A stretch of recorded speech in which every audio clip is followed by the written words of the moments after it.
Hello les amis, bonsoir, bienvenue sur la chaîne Power Trade, la chaîne des investissements. Alors aujourd'hui on a fait quelques petites emplettes. Nous avons donc acheté, comme entouré là, à la date d'aujourd'hui, on a acheté 560 trackers S&P 500 parce que notre système est repassé acheteur. Et donc par contre c'est un petit peu spécial en ce moment parce qu'on voit qu'il y a des valeurs comme Google qui baissent fortement, etc. Donc on a pris une petite pause, on n'a pas repris entièrement notre position initiale où on était sorti hier gagnant.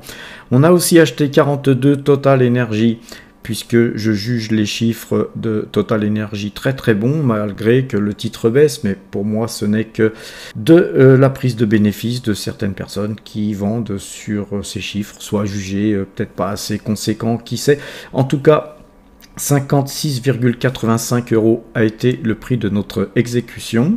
Ces achats étaient donc faits sur un compte PEA et sur un deuxième compte PEA, nous avons donc acheté 102 Total Energy et 160 actions NJ qui se sont négociées à 13,044 € pour NJ et à 56,76 € pour Total Energy.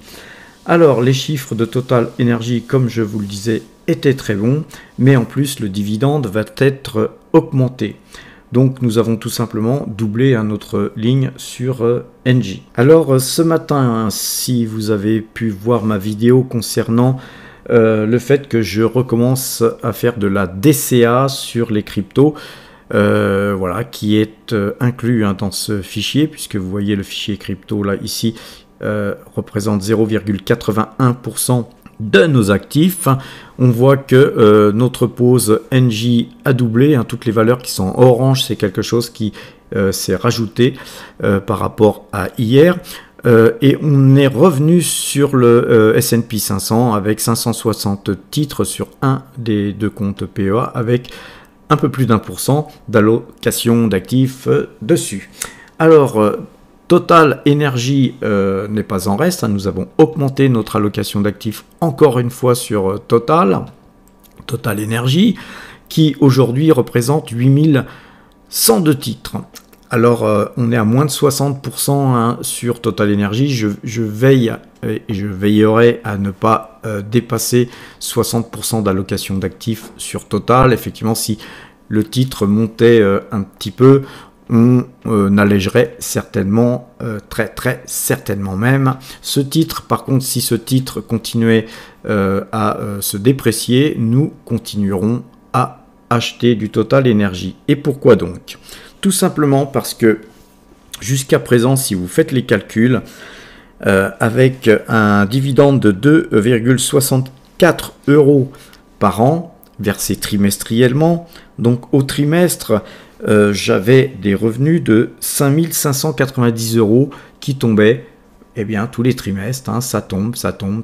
Il n'y a même pas besoin de se poser de questions. Il suffit de regarder la date du versement du coupon et puis à 1 ou 2 jours près, suivant votre courtier, cet argent de 5590 € sur plusieurs comptes, puisqu'on en a sur plusieurs comptes, mais en gros, ça tombe.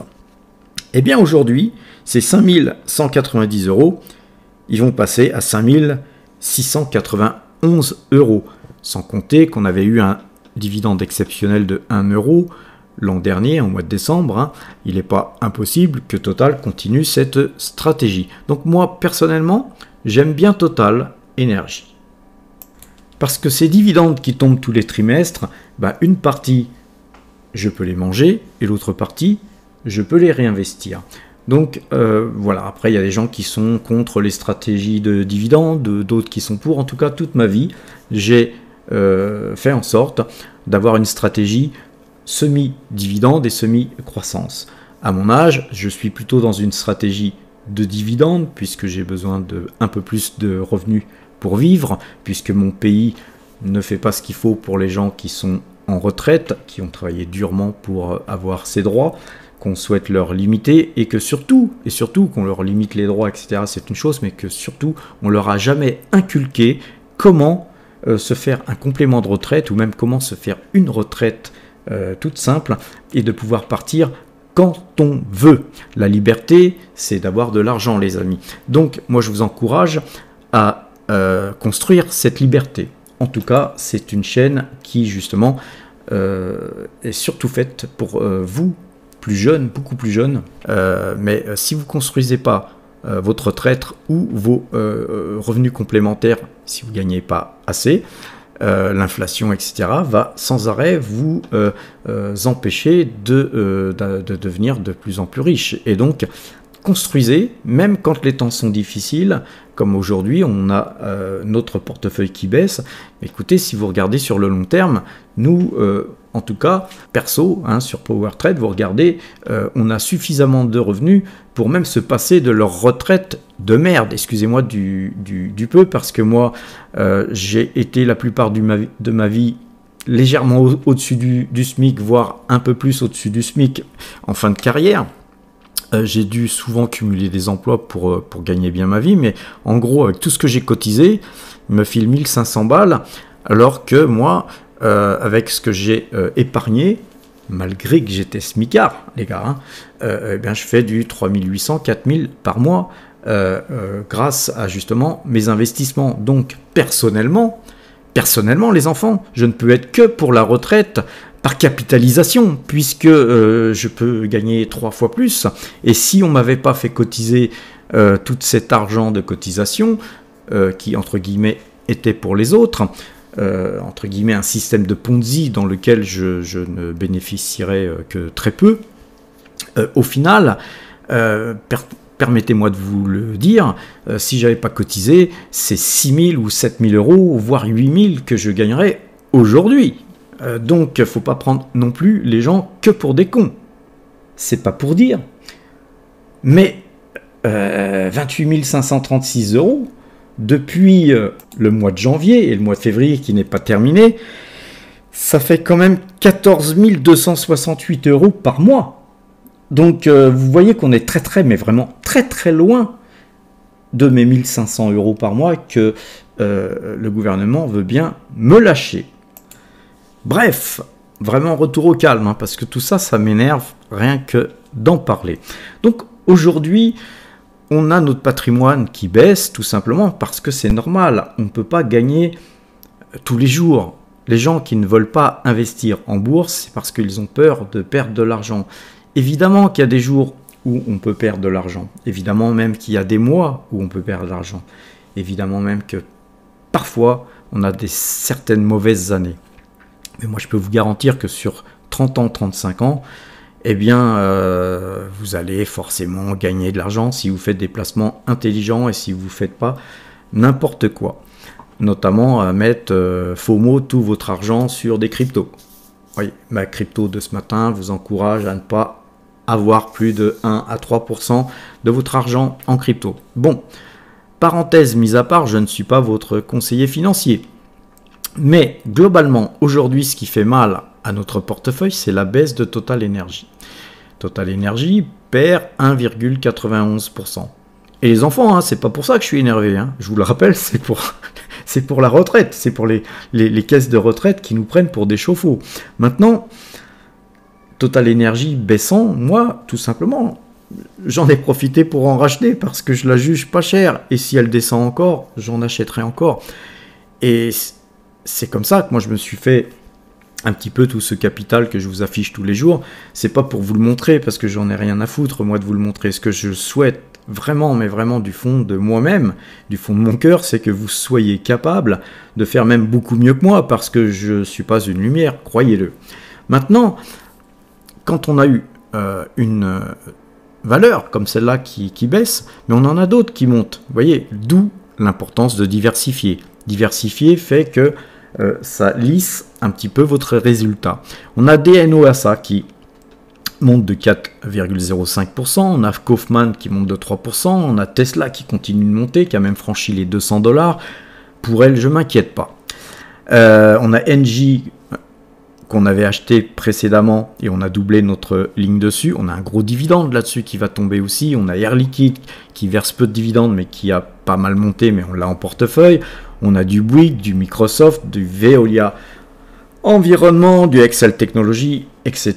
On peut descendre Taiwan Semiconductor, SEB, etc., etc. Mais on a aussi des baisses. Je peux vous montrer qu'on a, je ne sais pas, par exemple, KHC qui monte de 2%, mais on a quelques valeurs qui baissent. Mais toutes ces valeurs qu'on a là en dessous, mis à part Coca-Cola, sont des valeurs qui représentent peu, en fait, d'argent en termes d'allocation d'actifs au sein de notre portefeuille.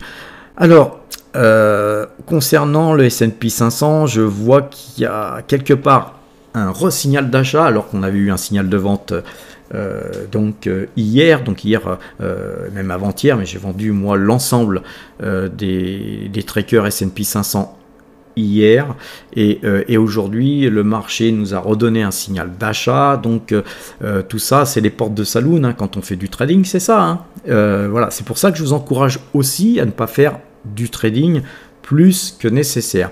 Mais ceci dit, le S&P 500, on s'est remis sur un compte, et donc on n'a pas repris notre position initiale à 100%, on a repris une partie de notre position, et ceci dit, à pas si mauvais compte que ça, puisque en fait le tracker a très peu baissé, donc est très peu monté quand nous on l'a acheté, donc on a à peu près racheté ce tracker dans la monnaie. Et il est possible que un nouveau signal de vente fasse effet dans les heures ou les jours qui viennent, et dans ce cas-là, on refera le prochain signal d'achat sur le S&P 500 au moment venu, et je l'espère vraiment, à un prix bien inférieur que ce que nous avons acheté aujourd'hui.